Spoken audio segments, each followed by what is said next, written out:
नमस्कार लिपिओडिया किचन रे आपण मानक अनेक अनेक स्वागत। आज मु आपण मानक सहित ओडिशार गोटे स्ट्रीट फूड शेयर करी पियाजी आर साउंड रू ही आपण जानि पारुथिबे पियाजी केते क्रिस्पी बनीची।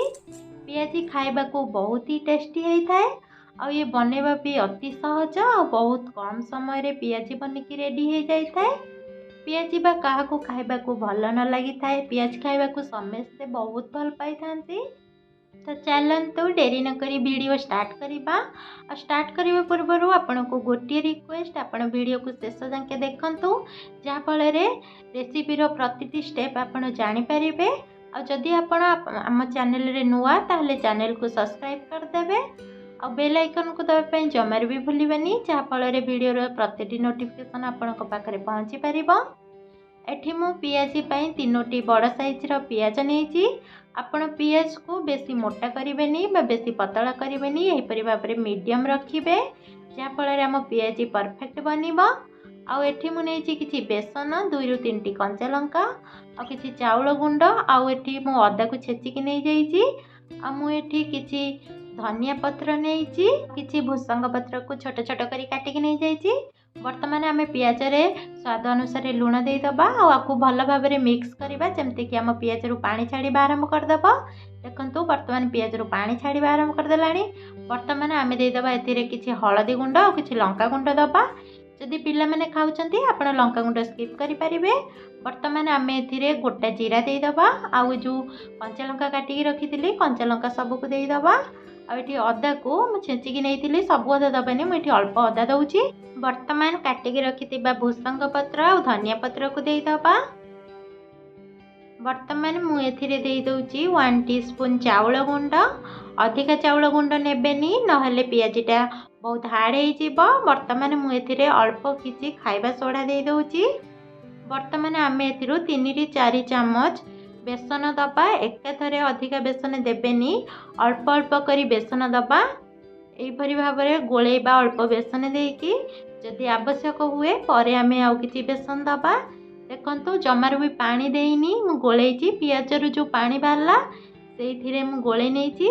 हमर आउ किछि बेसन आवश्यक हला सेति मु किछि आउ किछि बेसन देकी आउ किछि पानी को देखंतु एहीपरि भाव में छिची देबे। अधिका पानी देबेनी पियाज रे, नहले पियाज जमार भी भल बनिबनी, बहुत टेस्ट भल आसीबनी, क्रिस्पी बनिबनी। सेति अल्प अल्प पानी देकी अल्प अल्प बेसन देकी पियाजी बनैबा। बर्तमान मुझे गरम तेल 1 टीस्पून दे दौची। गरम तेल देले आम पियाजी बहुत ही क्रिस्पी बनी थाए, जहाँपाई कि आपण बहुत समय जाके पियाजी को स्टोर करी रखी खाई परिबे। बर्तमान देखंतु आमर तेल गरम हो गलानी। पियाजी को आपण सांगे सांगे ही छाणिबे, अधिका समय रखिबेनी नहले पानी बाहरिकी से टिके पानिया हो जिवो। सेतिपई आमे सांग सांग मु तेल कड़े गरम करी नैची। बर्तमान आम ए पियाजी देदबा। देखंतु पियाज को मो हाथ रे जेमिति पतला पतला करिकी दौची, आपण सेही परि भाव में पियाज को पतला पतला करिकी देबे। अधिका मोटा रखिबेनी नले ता भीतर भल से सिझिबनी, भल टेस्ट आसीबनी। पूरा एही परि भाव में देखंतु पतला पतला करिकी ही देबे। आ पियाजी को बारंबार आपण एही परि भाव में नेउटेबे, जमार भी गोटे साइड करी रखिबेनी नहले पियाजी भल क्रिस्पी बनिबनी, तार पियाजी भल से सिझिबनी। सेतिपई बारंबार को एही परि भाव में नेउटौथिबे और गैस रो फ्लेम को मीडियम रखिबे। देखंतु हम पियाज रो जो बबुल आसुथिला सब बबुल केमती कम हो गलानी। तो बर्तमान हमर पियाजीटा परफेक्ट हो जाइछि। बर्तमान आम पियाजी सब को गोटे पात्र को काढ़ी नबा। एहीपरि प्रोसेस रे जदि आपण पियाजी बनाउछंती ताहले पियाजी बहुत ही क्रिस्पी बनिबो, बहुत ही टेस्टी लागिबो। आपण थरे एहीपरि भाव में पियाजी ट्राए करंतु, आपण खांतु और घरे समस्तंकु खुआंतु, बहुत ही पसंद आसीबो।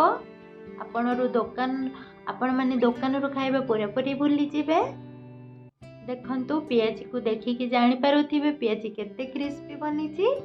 जदि मो रेसिपीटी आपण मानकु भल लागिची ताहले वीडियो को गोटे लाइक कर देबे। रहुची नमस्कार, पुणी देखा नेक्स्ट वीडियो रे।